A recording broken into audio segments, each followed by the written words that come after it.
Okay, so itong ginawa ni Katits ngayon ay naghahanap po si Katits ng mga ebidensya na ang bato ay sadyang man-made ba or talagang nature lang, no?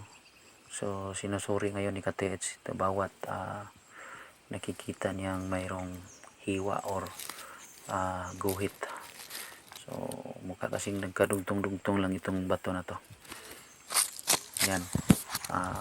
Sini-search ng Katits natin kung meron ba siyang mga karagdagang impormasyon na makukuha or makikita niya dito sa bato na to. So panoorin natin itong video ni KTH, no. Tsaka masyadong close up yung pagkakuha ng video. So maganda sana kung video distance para kuha ang buong detalye sa bato. Ngunit ganun pa man ay sabay-sabay natin panoorin mga KTH.